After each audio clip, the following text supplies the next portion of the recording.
When we forget a language and we want to go back into it, we think about how much we've learned and forgotten and how far the road is ahead.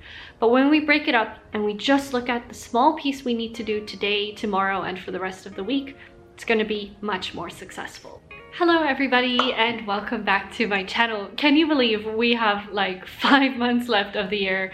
That's a really scary thought, sort of looking back on how my language learning has been going for this year.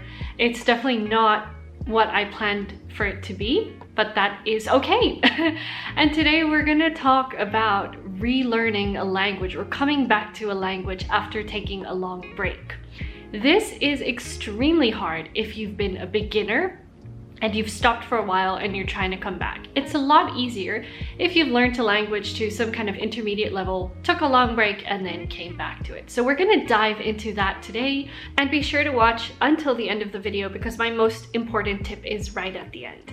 I want to start off by saying that you are in a good position. All of the material that you've learned before, it's still somewhere. German psychologist Hermann Ebbinghaus has something called the forgetting curve. I've mentioned this in a few videos before.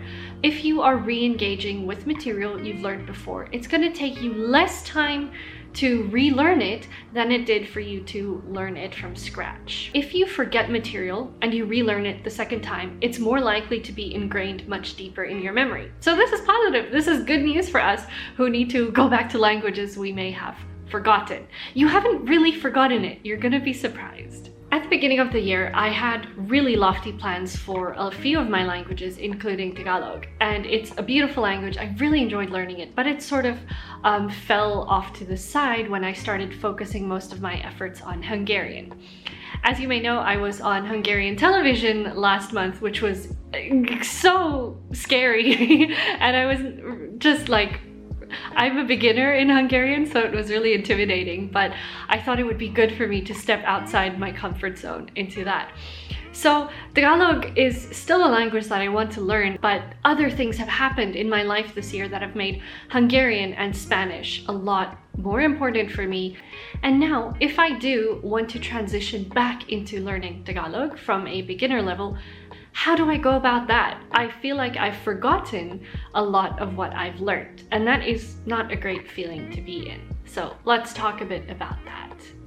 The first thing that I would recommend if you're trying to get back into a language is really just to ease into it. The problem we have is we feel bad about ourselves. We say, oh, I spent so much effort learning a language to some level. I've taken a long break and now I've forgotten everything. And we sort of live with that shame of, I should be better than I am right now. Why have I wasted all of my effort? It really helps to just get rid of those emotional feelings. Feelings are emotions. To get rid of those feelings and to just focus on what you have and start with what you have. If you have a bunch of notes that you've taken when you learned the language before, I recommend really no expectations for yourself, just slowly going through your notes, seeing if there's something you retain, easing into it. What people usually do when they try to dive back into a language is try and measure their level to see exactly where they're at, or get a textbook and dive straight into it. Firstly, you're going to be recalling a lot of the language, so measuring your level is going to be really ambiguous. You might not be able to speak it, but your comprehension will be very high. I would recommend not taking a level test and buying a textbook and starting from scratch. I would say start with where you left off, go back over everything that you have, and slowly ease into the language. It's also stressful if you want to get a textbook and you don't know which one to get, because a beginner one will be too easy for you and an intermediate or advanced one might be way too difficult. So start with what you have. Okay, I'm back from collecting my food delivery. I ordered some groceries. Back to what I was talking about. Thank you for your patience. Reviewing notes. Okay, what I do when I try and get back into a language is look at the notes I have and take a highlighter or a pencil and go through it page by page and see which words do I not remember. Here is the exact notebook I used when I took the Lingoda Sprint last year, the year before. And as you can see, there are some highlights here in yellow and red, and that is me just going through my notes a few months after having taken them. So what I do is I just highlight useful phrases that I may have forgotten and transfer this to another notebook. Take a highlighter, go through your notes, and write all of these words or phrases into a new notebook or a new sheet of paper, Excel spreadsheet, whatever you want to do. Then you can take a look at that list and say which ones are at the level that I'm able to incorporate it again into my speaking now, or which ones do I need to file away, which are a bit more advanced. And then you can put some of these into flashcards. You can start creating sentences with it. Just look at the words you already have. No need to get new materials, and see if you can learn those from there. The next thing that I would recommend is to take a course or to get a tutor. After focusing a lot on Hungarian and Tagalog at the beginning of this year, I thought, ooh, I need to brush up on my Spanish. So I did book quite a few group lessons at Lingoda for Spanish, and it was so nice to just be in the environment of a group lesson and be with people who are interested in the language. And everything is in Spanish, and you'll be surprised how much you're able to learn when you're taking lessons in the target language that you're learning. And if you guys have been watching my channel long enough, you'll know that I really love Lingoda, and I have a special connection with them because that is how I started learning Spanish. For 3 months, I really learned Spanish pretty much from zero to being able to have comfortable conversations. The languages you can learn on Lingoda are English, Spanish, French, German, and Business English. I highly recommend taking the Lingoda Sprint. The Lingoda Sprint is an intensive challenge where you are encouraged to take 15 lessons or 30 lessons for 2 months. And if you complete all of the lessons, depending on the sprint you take, you could get 50% or 100% of your cash back. There are 2 sprints. The super sprint, which is the intensive one, where you can take 30 classes a month for 2 months. If you complete them all, you'll get 100% cash back. Then there is the regular sprint, which is 15 classes a month for 2 months, and you can get 50% of your cash back. Right now they're doing it for 2 months instead of 3 months, so that is a great way to dive back into a language you feel you may have forgotten. My favorite thing about Lingoda was that it was really flexible. Me living in Singapore, I don't have the same time zones as some of the tutors from Spain or South America. So it was really easy for me to book multiple lessons at times that suited me. All of the teachers are qualified, and they teach you really native expressions that you'll use in daily life. And another thing I love is the learning materials. The PDFs are so great. I download all of them and sort them by levels, and it's really cool because the teacher will go through the PDF. Everyone will be on the same page. The sprint starts on the 7th of September and ends on the 5th of November. Registrations close on the 3rd of September, so hurry to secure your spot. Both plans do require a 49 euro or 59 USD deposit, and I do have a discount code for you on the registration. If you use my code Lindie20, you can get a 20 euro or 25 USD discount on registration. Each plan will be paid in 2 monthly installments, but please do read the description box for all of the information on this campaign. So I encourage you to dive back into a language you may have forgotten or try a new one. Take the Lingoda Sprint and boost your speaking fluency in just 2 months. Remember to sign up using the link below, and don't forget to use my discount code Lindie20. Another way to ease into the language is to do it through listening. I cannot stress enough how important listening is. French is one of the languages for me that I sort of put it on pause for a while. I don't actively study, and then I dive back into it, and then I pause it for a long time. Something that really helps me to get back into the French mode is just by listening to a lot of French. I'll listen to a lot of podcasts, or I will watch a series on Netflix in French. And it surprises me every time how much more fluidly I'm able to speak French after just having listened to it. It's not like I've lost all of the vocabulary, but I may have forgotten some useful phrases that I knew, or when exactly to use a specific tense. And these things will come out in the podcasts you listen to or the movies you watch, and it'll be a nice refresher for you. It's not a lot of work. You don't need to write anything down. You'll be surprised at how much you retain. I also recommend just finding a friend, someone you can reach out to again to have a very casual conversation, and this could be a language exchange partner, a new person, or it can be a friend you've had for a long time. So here in Singapore, one of my really close friends is Ali. She has an amazing YouTube channel which has just reached 1,000 subscribers, so congratulations to Ali. Please check out her channel here. So she is French, and my French sucks, so I really like to practice French with her. And the reason it helps me is that I can feel super comfortable making mistakes in front of her, and she is, while she's my friend, she is strict enough to correct my mistakes and help me.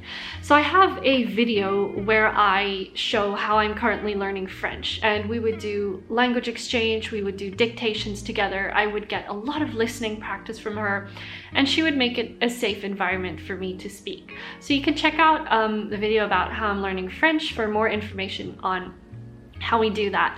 But I just recommend you find a friend or a language partner who you can talk to. You can switch up the languages, do it half in, if your native language is English, and half in the language you are trying to practice. And that's just a nice way to ease back into a language you may have forgotten. Another thing I would recommend is getting a graded reader. So this is a book that has stories according to a certain level, some vocabulary, and some questions.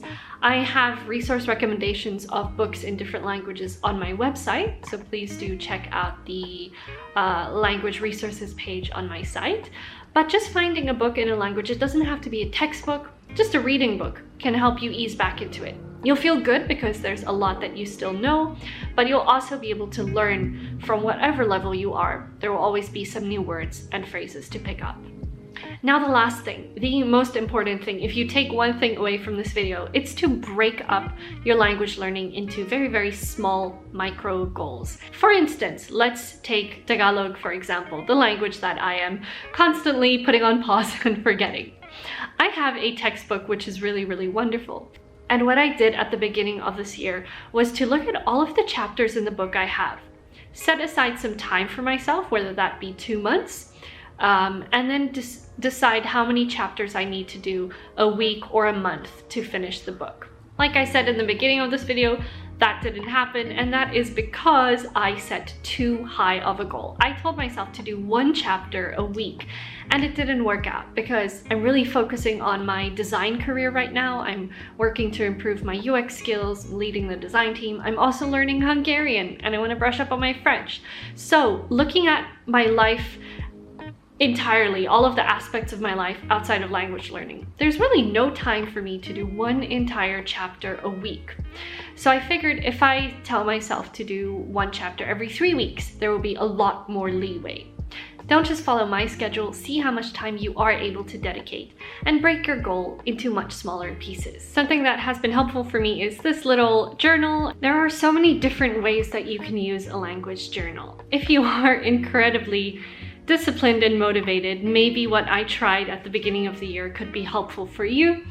So this is just a calendar view, and over here for the week you can see that I've indicated which chapter I want to do of my textbook for each week.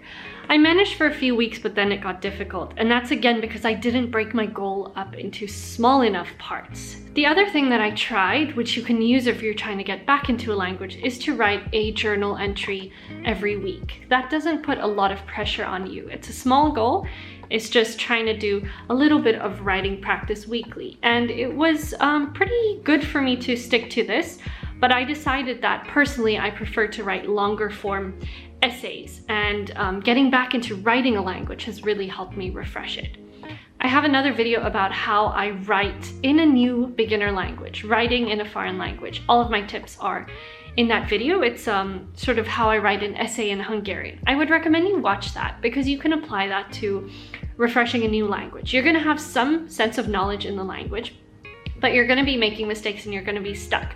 So do follow the process that I outline in that video. What you do is you write all of it in one go, anything that you can recall in this language, and then you try and do some corrections. You'll look it up, you'll see if there is a word you missed, you fill it in there. I go much more into detail in the video, so check it out.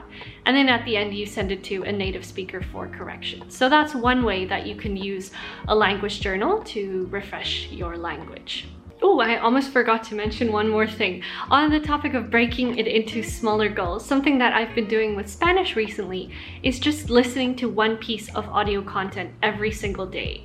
I write the days of the week on one page, and then I say what is the topic I'm listening to, and I just check it off. being able to visualize the small progress that you're making every day is going to be really useful. So just dive into one piece of content that you can engage with every single day. You could do this with an article, a book you're reading, or daily audio clips and transcripts that you're listening to, and slowly ease back into it. Really, the most important thing is breaking up the content into small goals. A few days ago, I was speaking to Richard Simcott. He's a polyglot that I've really admired, and it's just amazing how he's able to maintain so many of his languages. In the video, we were discussing, I don't know, everything to do with language learning. I'll put the link in the description if you want to check it out. And I said something like, learning a new language is like being in a forest road with a whole road ahead of you full of branches and leaves and stuff, and you can't see the end. The mistake that people make when they learn a new language is to try and plan their whole road ahead, get all of the resources, try and find the best method, and then they start clearing the path all the way to the end. That's a mistake, and I would recommend just starting small with what you have. I find that a lot of people look for the perfect method and resources first, and then they want to start and make sure that their path, they're almost like sweeping the leaves off the long trail and then going back to the start to begin, instead of just looking at the mess you have in front of you and slowly working your way through and fixing stuff. So metaphorically, on that path, you're just going to clear the few leaves a few meters in front of you. You're not going to think about the end. You're not going to plan the whole road ahead, because things will change. The language plan I had 2 years ago was for the entire year. That didn't work out. Then I applied a language plan for just 3 months for this year, and that's been a lot better. So don't focus on the end and break it into small goals. Dive back into content that you enjoy, speak to people around you, get a tutor, and ease back into the language. And most importantly, don't be ashamed. Don't feel bad for having forgotten this language. You'll be really surprised at how much is coming back to you. Thank you so much for watching. I hope it was helpful, and I'd love to hear if you have any tips for diving back into a language you may have forgotten. As always, do check out my website for more resources. You can also book a mentoring call with me there if you'd like to chat more. Thank you for watching, and I'll see you guys in the next video. Bye-bye!